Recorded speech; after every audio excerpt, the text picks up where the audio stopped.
Hello once again to those subjects of the jewel in the crown of the internet that is the liveactionanime.org forum. I am Thrashed back again, and as I'm sure you're all aware, there's a live-action anime adaptation coming out in the next few months of Blood the Last Vampire. It's set for a June 12th release in Europe. I don't know when it's coming out in America, but it should be soon afterwards. And I thought this would be a good opportunity to take a look back at the original OVA. So, Hiroyuki Kitakuba's Blood the Last Vampire, written by Kenji Kamiyama, which for me is an automatic mark in its favour, given the work he did later on Ghost in the Shell Standalone Complex, and of course he was the animation director on Jinro the Wolf Brigade, which, animated or otherwise, is one of my favourite films of all time. So, yeah, the OVA is set on a Japanese-American military base in 1966. Follows the exploits of this young vampire girl. Well, not so young, but she looks young anyway. And she's been recruited by the US military to track down these horrible monsters that I've forgotten the name of. Sorry. And they disguise themselves as humans, hide among the human populace, and she's recruited to hunting them down, which she does so with her samurai sword and her extremely cold alien demeanour. And of course she's tasked with infiltrating a high school on this military base and hunting down two of these monsters that have disguised themselves as students. And basically that's exactly what she does, and she goes through all this sort of ritual of hunting them down and killing them, and eventually just making a big standoff with them inside an aircraft hangar, and basically that's where the show ends.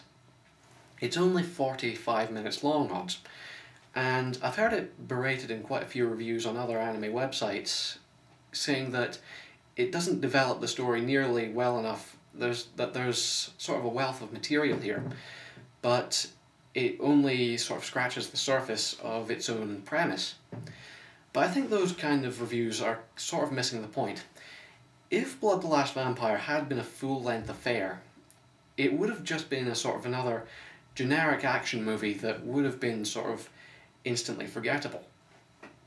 As it stands, yes, there is a lot it doesn't touch on, that obviously very pointedly doesn't touch on, but I think it does that purposefully. It sort of leaves us with the impression that we've been offered a glimpse into this sort of dark, surreal world that sort of subverts the reality of the everyday. And it does that very well. I mean, it's a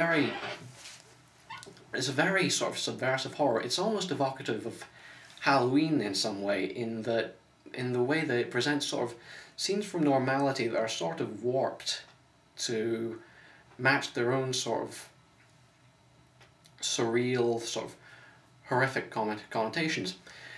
The direction does that very well as well. A lot of the sort of shots and a lot of the character designs are suggestive of a sort of perversion of the everyday. The fact that it's set on a military base, which sort of in itself subverts the everyday suburban setting that you usually associate with horror films like this, itself sort of gives it a very surreal, very atmospheric vibe. That's the word, I think, atmospheric. And yeah, it does, at the expense of a really coherent narrative or a really strong narrative arc, it establishes an extremely strong atmosphere, and I think in that respect it's very much a success. It's extremely competently made, extremely good filmmaking. Of course it's from Production IG, whose technical credits are almost always infallible. The only real technical sort of gripe I have with this film is some of the English voice acting is a bit duff.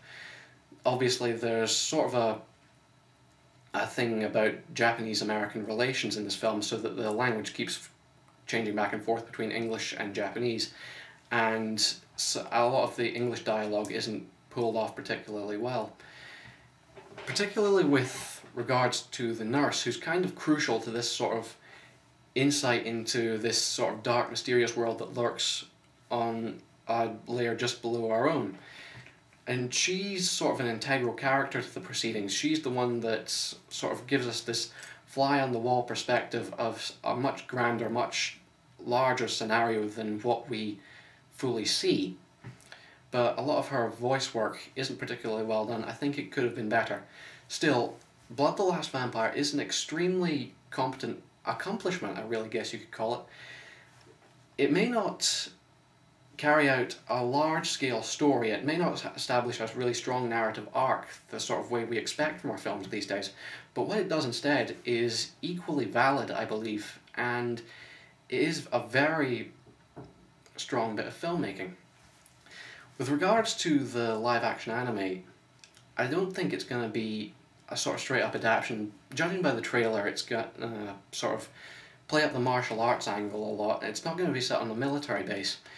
It seems to be sort of set in a Japanese urban setting, and it's really playing up the martial arts angle, even though the only sort of hint at martial arts you get in the OVA is that Saya carries a samurai sword, even though she never really seems to pull out any sort of martial artsy moves. So in that regard, I think almost the movie could turn out to be the sort of generic action film which the OVA very pointedly isn't. And if you have a sort of love of any sort of subversive atmospheric horror like this, I thoroughly advise you to check this OVA out. It's a very, very worthwhile investment, and you know, if you don't like it, it's only 45 minutes long, so you've not wasted much time at all, have you? Anyway, yeah, strongly recommended. 3 stars on the 4-star scale. I'll be seeing you next time. I'm Thrash Till Death, hopefully appearing on the podcast in the next day or so. See you again. Goodbye.